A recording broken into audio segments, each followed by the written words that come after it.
Victoire. Dieu nous donne la victoire ultime, celle de vaincre la mort.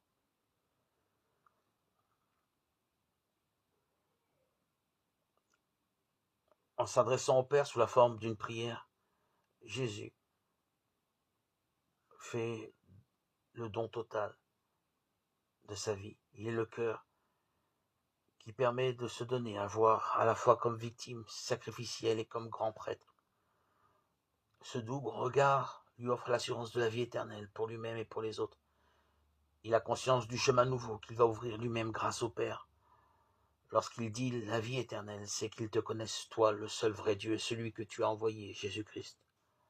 Paul, dans les Actes des Apôtres, est ainsi dans le même état d'esprit que Jésus, non pas comme grand prêtre, mais comme croyant et victime sacrificielle, car Paul insiste sur le fait qu'il n'a rien négligé durant son ministère mené au nom de Jésus-Christ et pour lui, et qu'il a tout fait pour prêcher l'évangile auprès des Juifs et des Grecs.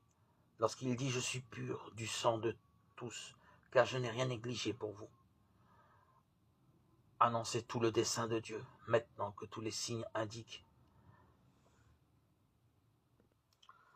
à Paul qu'il va terminer sa vie comme prisonnier et martyr. Il donne ses dernières volontés avec l'assurance de celui qui n'a pas à rougir de son engagement et de sa course, qui le ramenait jusqu'au bout, tel un bon coureur d'endurance auquel il s'est si souvent comparé dans ses lettres. Paul sait qu'il est sur la voie de Jésus, car le Maître avait prévenu qu'ils vivraient tous une fin de vie semblable à la sienne. Mais il sait aussi que c'est une étape dans sa vie qui le portera, la vie éternelle.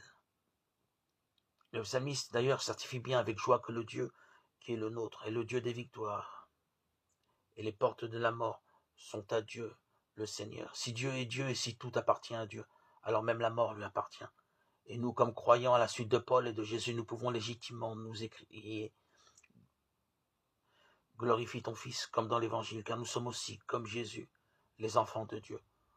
Rendons-nous compte que nous avons un chemin qui nous est ouvert, celui de la résurrection, de la victoire sur notre finitude, sans que nous ayons nécessairement à connaître le martyr comme Paul. Il nous suffit de vivre jusqu'au bout un état de fidélité à Jésus-Christ, à le reconnaître comme Fils de Dieu.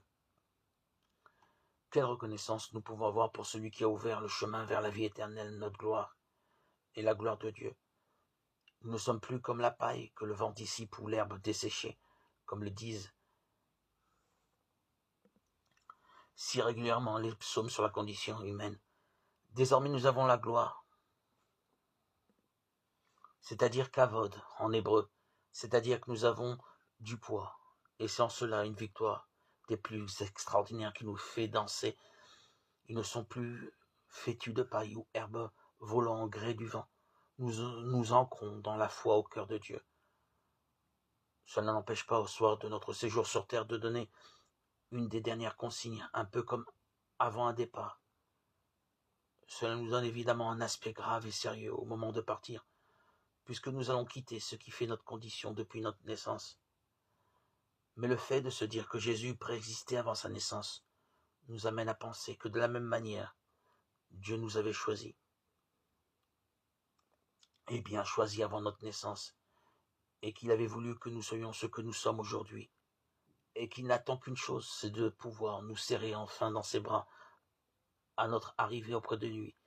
Si le Père reçoit le Fils prodigue qui était un fils perdu, si l'on reçoit avec fête et grand faste, alors combien plus encore nous recevra-t-il avec tendresse et amour au soir de notre vie. Que notre frère est notre exemple, notre Dieu vivant et aimant, Jésus-Christ, soit notre bénédiction constante dans notre cœur, car il nous indique notre destinée qui se fera dans le calme et la douceur d'une ascension.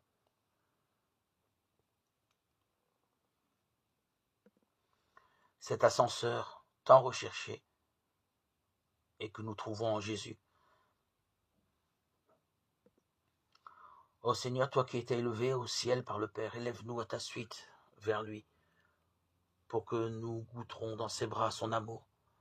Nous te rendons grâce pour cette voie que tu as ouverte pour nous pécheurs, une voie de paix, d'amour et de joie, vers les bras de notre Père retrouvé qui nous saisissent et nous embrasse, émus de nous retrouver après tant d'années, Pour cela, tu es notre Seigneur et Maître Jésus-Christ, l'alpha et l'oméga de l'univers, devant qui